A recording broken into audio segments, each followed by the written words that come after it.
बिस्मिल्लाहिर्रहमानिर्रहीम। अस्सलाम वालेकुम फ्रेंड्स, मैं हूं चौधरी मोहम्मद अकबर एडवोकेट। आज का जो हमारा टॉपिक है वो अडॉप्टेड सन यानी लिपालक बच्चे के हवाले से है, या लिपालक पेरेंट्स जो हैं, या इसी तरह से कोई लिपालक डॉटर है, मदर है, उस हवाले से आज का जो हमारा टॉपिक है वो अंडर डिस्कशन है।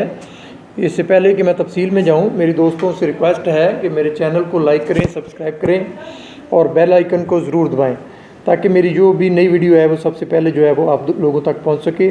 दोस्तों, आज का जो हमारा टॉपिक था वो था कि अडॉप्टेड सन क्या होता है। आया वो विरासत में हिस्सेदार है, आया उसको विरासत मिल सकती है कि नहीं मिल सकती।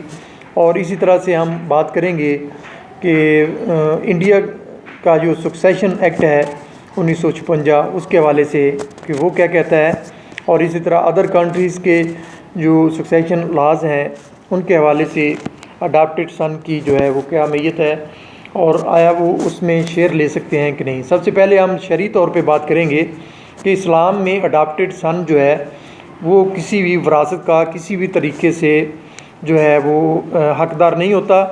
और इसी तरह से अडॉप्टेड मदर है या अडॉप्टेड फादर है और उसकी जो जायदाद है, या इस तरह से वो बेटे की जो अडॉप्टेड बेटा है वो अगर फौत हो जाता है तो उसकी जायदाद जो है वो उसकी इनहेरिटेंस के तौर पे उन बूढ़े माँ बाप को भी नहीं जाती, यानी रेसिप्रोकल है, दोनों की जायदाद। अगर अडॉप्टेड सन है तो वो जो है वो अपने अडॉप्टेड फादर या मदर की जायदाद नहीं ले सकता विरासत में। और इसी तरह अगर अडॉप्टेड सन है वो फौत हो जाता है तो मदर और फादर जो हैं वो भी उसकी प्रॉपर्टी जो है वो इनहेरिटेंस में नहीं ले सकती। दोस्तों, इस्लाम ने इसको ममनू करार दिया है। और यहाँ तक कि इस्लाम ने अगर कोई बच्चा अडॉप्ट किया जाता है, जैसे अक्सर आजकल होता है कि किसी बच्चे को अगर अडॉप्ट किया जाता है तो उसका वालिद का नाम जो है वो आप नहीं बदल सकते। अगर बदलेंगे तो शरई तौर पर ये जायज़ नहीं होगा। लिहाजा अगर आप कोई अडॉप्टेड सन को, यानी कोई शख्स अपने अडॉप्टेड बच्चे को, लिपालक बच्चे को अपनी जायदाद देना चाहे तो वो बज़रिया बिल दे सकता है। अगर विल करता है तो विल के ज़रिए जो है वो जायदाद दे सकता है। इसी तरह गिफ्ट जो है वो कर सकता है। और अगर कोई उसकी दूसरी औलाद भी मौजूद है तो इस सूरत में विल अगर करेगा तो 1/3 हिस्सा से ज़्यादा जो जायदाद है वो जो है वो वसीयत नहीं की जा सकती। और ये था दोस्तों इस्लामिक लॉ और हमारा कानून जो पाकिस्तानी कानून है उस हवाले से कि कोई भी लिपालक बच्चा जो है वो इनहेरिटेंस में हिस्सादार नहीं होता।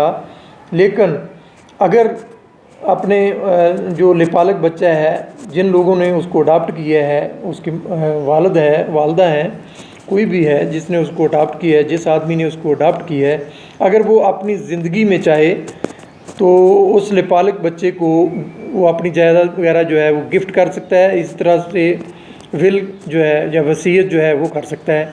इसके अलावा वो किसी किस्म की जायदाद का कोई हकदार नहीं है।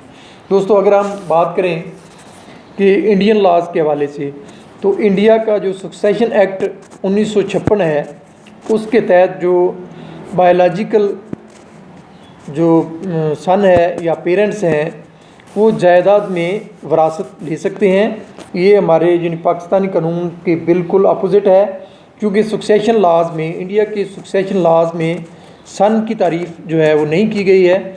और इसी तरह के अगर इंडिया में कोई शख्स अडॉप्ट करता है किसी बच्चे को और वो बच्चा जो अडॉप्टेड है और जो किसी पर्सन ने, किसी वालिदैन ने अडॉप्ट किया है, तो वो उनकी ज़िंदगी के बाद अगर उन्होंने इन लाइफ उनको उसको विल या वसीयत नहीं की है तो अगर उनकी डेथ हो जाती है तो इस सूरत में वो लिपालक बच्चा जो है वो कुली तौर पर उसकी प्रॉपर्टी का, इनहेरिटेंस का जो है वो हकदार होता है और उसको हिस्सा दिया जाता है। इंडिया में चूँकि इसको बायोलॉजिकल सन कहा जाता है और इसमें इंडियन कानून के मुताबिक सन की तारीफ़ जो है, सन की डेफिनेशन जो है वो नहीं की गई है। लिहाजा इस हवाले से बायोलॉजिकल सन जो है वो इंडिया में इनहेरिटेंस के हिस्सादार हैं। इसी तरह बायोलॉजिकल पेरेंट्स जो हैं, फादर है, पेरेंट्स है, डॉटर हैं, जो भी सन हैं, वो सारे के सारे जो हैं वो जितने वो क्लास ए में आते हैं, सारे के सारे जो लिपालक की कैटेगरी में हैं وہ اس کی پراپرٹیز میں سے جو ہے وہ حصہ لے سکتے ہیں۔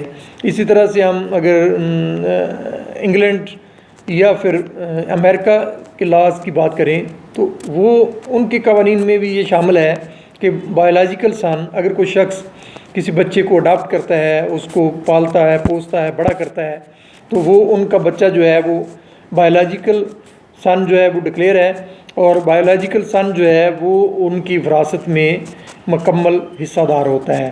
لیکن چونکہ ہم اسلامی ملک میں ہیں اور ہمارے شرعی لاز کے مطابق جو ہے وہ ہم اپنے والد کا نام جو ہے وہ کسی صورت نہیں چینج کر سکتے۔ اسلام ہمیں اس کی اجازت نہیں دیتا کہ ہم اپنے بچے کو کسی دوسرے باپ کے نام کے ساتھ جو ہے وہ جوڑیں، اور یہ اسلام میں جائز نہیں ہے۔ اس حوالے سے اسلام میں جو انہیریٹنس کے قوانین ہیں وہ انڈیا اور امریکہ وغیرہ سے مختلف ہیں، لہذا شرعی لحاظ سے ہمارے پاکستان میں اڈاپٹیڈ سن جو ہے وہ کسی حوالے سے بھی انہیریٹنس کی جائیداد کا جو ہے وہ حقدار نہیں ہے۔ دوستو، یہ تھا آج کا ہمارا ٹاپک۔ انشاءاللہ نیکسٹ ویڈیو میں ملاقات ہوگی، تب تک کے لیے اللہ حافظ۔ Okay, good bye.